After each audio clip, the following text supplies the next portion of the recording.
Jokowi dapat ancaman dari BEM seluruh Indonesia, bakal lancarkan aksi andai Presiden tak lakukan ini. Di tengah pandemi virus corona, Presiden Jokowi mendapat ancaman dari BEM seluruh Indonesia, siap bergerak lancarkan aksi andai pemerintah tak tegas dalam mengatasi COVID-19. Kabar terbaru datang dari BEM seluruh Indonesia yang mengkritik langkah pemerintah dalam menangani virus corona di Indonesia alias COVID-19.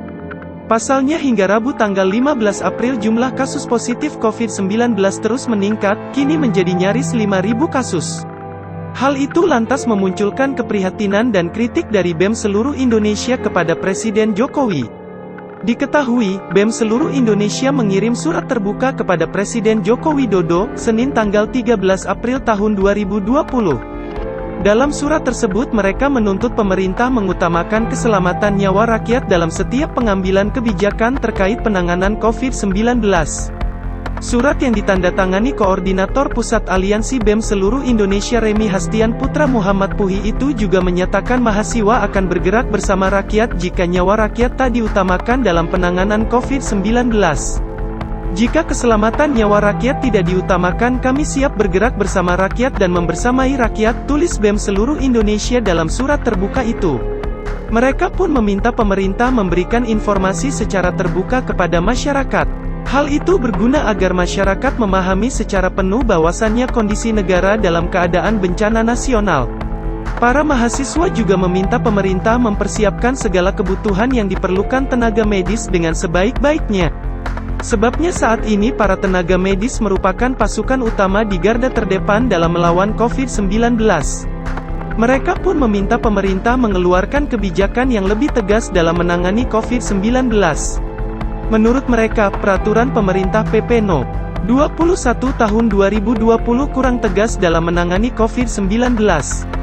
Mereka menilai pembatasan sosial berskala besar PSBB yang didasari PP No. 21 tahun 2020 tak cukup untuk memutus mata rantai penularan COVID-19.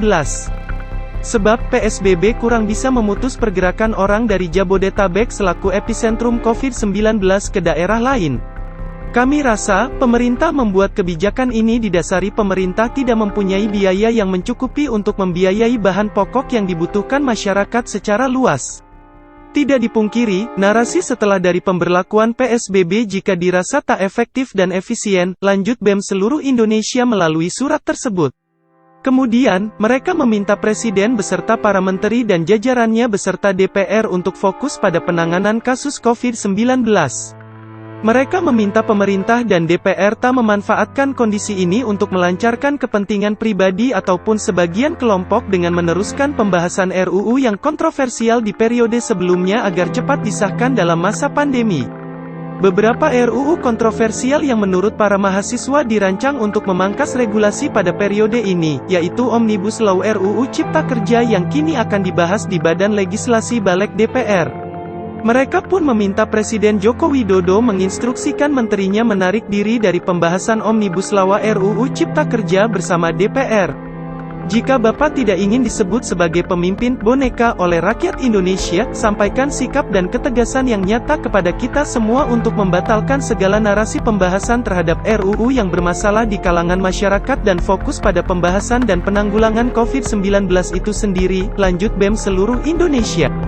Mereka pun meminta pemerintah tak mengutamakan kepentingan korporasi dan oligarki dalam memberikan stimulus ekonomi di tengah pandemi COVID-19.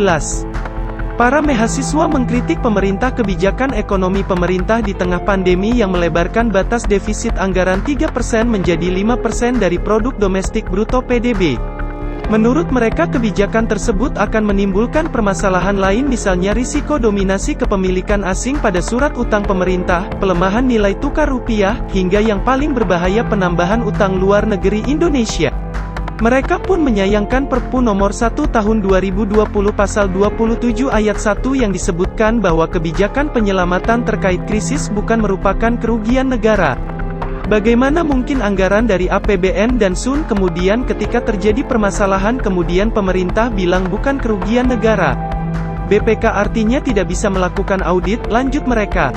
Selain itu, mereka meminta pemerintah mempertimbangkan uang kuliah yang telah mereka atau orang tua mereka bayarkan dapat kembali.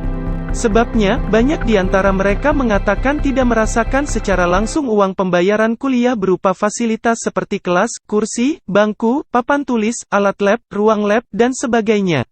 Mereka mengatakan uang yang dikembalikan tersebut berguna untuk bertahan hidup dari ancaman wabah virus corona.